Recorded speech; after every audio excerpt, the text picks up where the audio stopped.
A estrutura de controle de fluxo de código que nós vamos ver agora, ela é bem prática. Tá? Ela se chama switch. Ela tem o seguinte template, né? A gente vai colocar aqui switch. Na primeira opção ali, switch.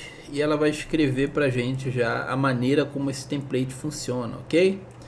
A gente vai entender que o switch, ele recebe uma entrada de valor e ele verifica essa entrada de valor, né, nos dando a possibilidade de executar um determinado bloco de código de acordo com esse valor recebido, ok? Então nós vamos declarar uma variável aqui, também vamos chamá-la de A, e A vai ser igual a teste01, ok?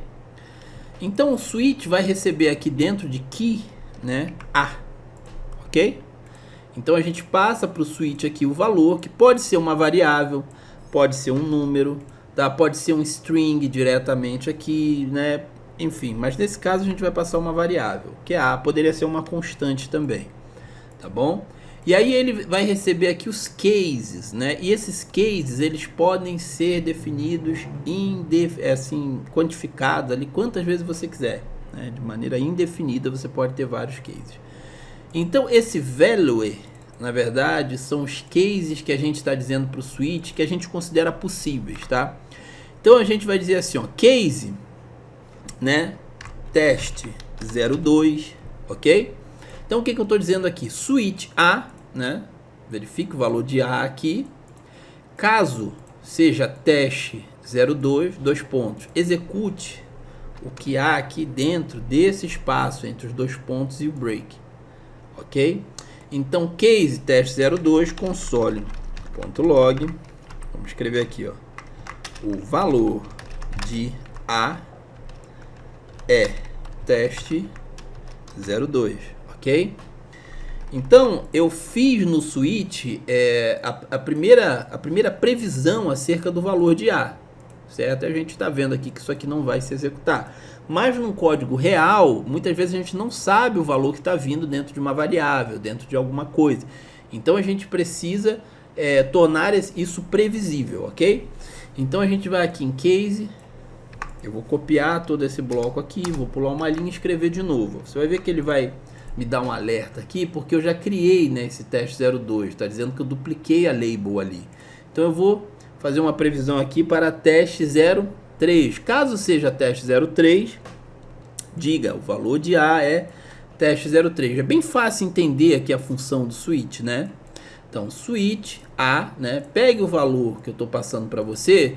Caso esse valor seja teste02, né? Execute esse bloco aqui. Caso seja, né, 03, execute esse outro aqui.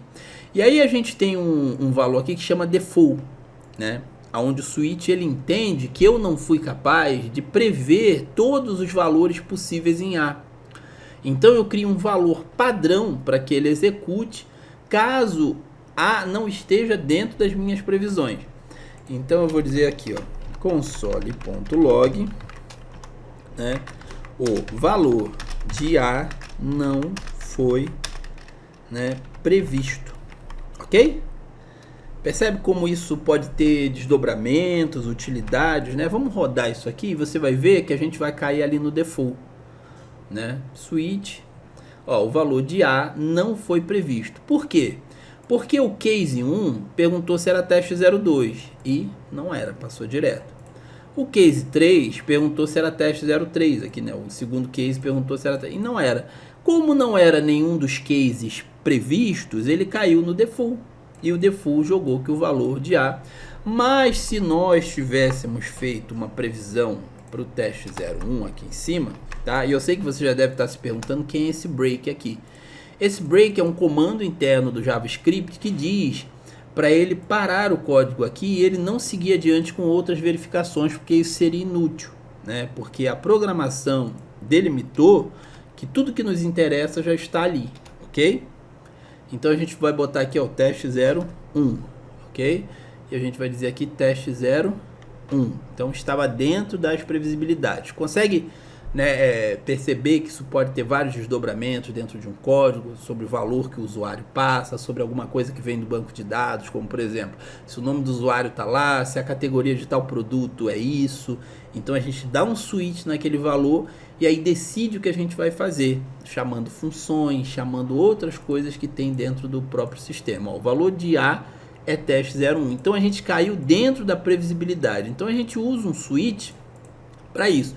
Eu passo o valor para o switch e crio previsões possíveis de acordo com o valor que esse switch recebeu, né? Eu entendo que ou eu posso saber todos os valores possíveis que aquilo ali vai ter, ou eu delimito que na ausência da minha previsão ele vai ter um comportamento padrão, que é aqui o nosso default. Então o switch é bem útil, tá? E entra aí para o nosso hall de ferramentas de estruturas de controle de fluxo de código, beleza? Então, mais essa aula aí para a gente passar o check e seguir adiante.